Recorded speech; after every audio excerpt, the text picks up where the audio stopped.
أشهد أن لا إله إلا الله وحده لا شريك له وأشهد أن محمدا عبده ورسوله اللهم صل على سيدنا ومولانا محمد وعلى آل سيدنا ومولانا محمد وبارك وسلم إنك حميد مجيد۔ مصطفیٰ پر تیرا بے حد ہو سلام اور رحمت، اس سے یہ نور لیا بار خدایا ہم نے۔ خاتم الانبیاء حضرت محمد مصطفیٰ احمد مجتبی صلی اللہ علیہ وسلم کے غلام اور ہمارے امام بانی جماعت احمدیہ مسیح موعود و مہدی مسعود کے مقدس اور ایمان افروز اور روح پرور ملفوظات۔ حضور فرماتے ہیں اب میں بتاتا ہوں کہ متقی کون ہوتے ہیں۔ در حقیقت متقیوں کے واسطے بڑے بڑے وعدے ہیں، اور اس سے بڑھ کر کیا ہوگا کہ اللہ تعالیٰ متقیوں کا ولی ہوتا ہے۔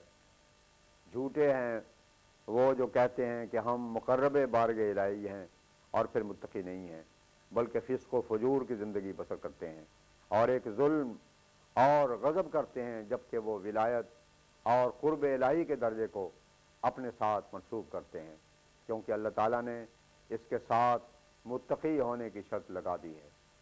پھر ایک اور شرط لگاتا ہے، یا یہ قوم متقیوں کا ایک اور نشان بتاتا ہے، ان اللہ مع الذین اتقوا، خدا ان کے ساتھ ہوتا ہے، یعنی ان کی نصرت کرتا ہے جو متقی ہوتے ہیں۔ اللہ تعالیٰ کی معیت کا ثبوت اس کی نصرت ہی سے ملتا ہے۔ پہلا دروازہ ولایت کا ویسے بند ہوا، اب دوسرا دروازہ معیت اور نصرت الہی کا اس پر بند ہوا۔ یاد رکھو اللہ تعالیٰ کی نصرت کبھی بھی ناپاکوں اور فاسقوں کو نہیں مل سکتی، اس کا انحصار تقوی ہی پر ہے، خدا کی اعانت متقی ہی کے لیے ہے۔ فرمایا پھر ایک اور راہ ہے کہ انسان مشکلات اور مسائل میں مبتلا ہوتا ہے اور حاجات مختلف رکھتا ہے، ان کے حل اور روا ہونے کے لیے بھی تقوی ہی کو اصول قرار دیا ہے۔ معاش کی تنگی اور دوسری تنگیوں سے رہ نجات تقوی ہی ہے۔ فرمایا من یتق اللہ یجعل لہ مخرجا ویرزقہ من حیث لا یحتسب، خدا متقی کے لیے ہر مشکل میں ایک مخرج پیدا کر دیتا ہے اور اس کو غیب سے اس سے مخلصی پانے کے لیے اسباب وہاں پہنچا دیتا ہے، اس کو ایسے طور سے رزق دیتا ہے کہ اس کو پتہ بھی نہ لگے۔ اب غور کر کے دیکھ لو کہ انسان اس دنیا میں کیا چاہتا ہے۔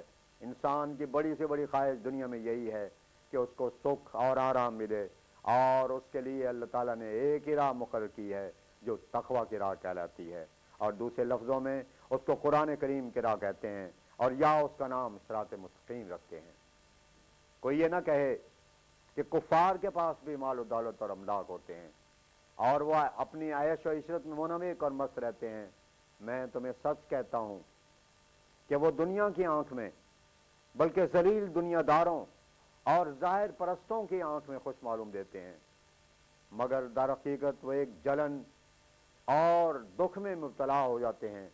تم نے ان کی صورت کو دیکھا ہے، مگر میں ایسے لوگوں کے قلوب پر نگاہ رکھتا ہوں، وہ ایک شعیر اور سلاسل اور اغلال میں جکڑے ہوئے ہیں، جیسے فرمایا انا اعتدنا للکافرین سلاسل واغلال وسعیرا، وہ نیکی کی طرف آ ہی نہیں سکتے، وہ ایسے اغلال ہیں کہ خدا کی طرف ان اغلال کی وجہ سے ایسے دبے پڑے ہیں کہ حیوانوں اور بہائم سے بھی بدتر ہو جاتے ہیں۔ ان کی آنکھ ہر وقت دنیا کی طرف ہی لگی رہتی ہے اور زمین کی طرف جھکتے جاتے ہیں۔ پھر ہی اندر ایک سوزش اور جلن بھی لگی ہوئی ہوتی ہے، اگر مال میں کمی ہو جائے یا حسب مراد تدابیر میں کامیابی نہ ہو تو کڑتے اور جلتے ہیں، یہاں تک کہ بعض اوقات سودائی اور پاگل ہو جاتے ہیں یا عدالتوں میں مارے پھرتے ہیں۔ یہ واقعی بات ہے کہ بے دین آدمی شعیر سے خالی نہیں ہوتا، اس لیے کہ اس کو قرار اور سکون نصیب نہیں ہوتا، جو راحت اور تسلی کا لازمی نتیجہ ہے۔ جیسے شرابی ایک جام شراب پی کر ایک اور مانگتا ہے اور مانگتا ہی جاتا ہے اور ایک جلن سی لگی رہتی ہے، ایسے ہی دنیا دار بھی سعیر میں ہے، اس کی آتش آس ایک دم بھی بجھ نہیں سکتی۔ سچی خوشحالی حقیقت میں ایک متقی ہی کے لیے ہے، جس کے لیے اللہ تعالیٰ نے وعدہ کیا ہے کہ اس کے لیے 2 جنت ہیں۔ متقی سچی خوشحالی ایک جھونپڑی میں پا سکتا ہے، جو دنیا دار اور حرص و آس کے پرستار کو رفیع شان قصر میں بھی نہیں مل سکتی۔ جس قدر دنیا زیادہ ملتی ہے اسی قدر بلائیں زیادہ سامنے آتی جاتی ہیں۔ بس یاد رکھو کہ حقیقی راحت اور لذت دنیا دار کے حصے میں نہیں آتی۔ یہ مت سمجھو کہ مال کی کثرت، عمدہ لباس اور کھانے کسی خوشی کا باعث ہو سکتے ہیں، ہرگز نہیں، بلکہ اس کا مدار ہی تقوی پر ہے۔ جبکہ ان ساری باتوں سے معلوم ہو گیا کہ سچے تقوی کے بغیر کوئی راحت اور خوشی مل ہی نہیں سکتی، تو معلوم کرنا چاہیے کہ تقوی کے بہت سے شعبے ہیں جو عنکبوت کے تاروں کی طرح پھیلے ہوئے ہیں۔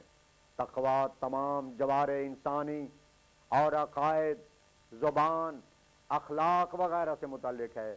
نازک ترین معاملہ زبان سے ہے۔ بسا اوقات تقوی کو دور کر کے ایک بات کہتا ہے اور دل میں خوش ہو جاتا ہے کہ میں نے یوں کہا اور ایسا کہا، حالانکہ وہ بات بری ہوتی ہے۔ مجھے اس پر ایک نقل یاد آئی ہے، ایک بزرگ کی کسی دنیا دار نے دعوت کی۔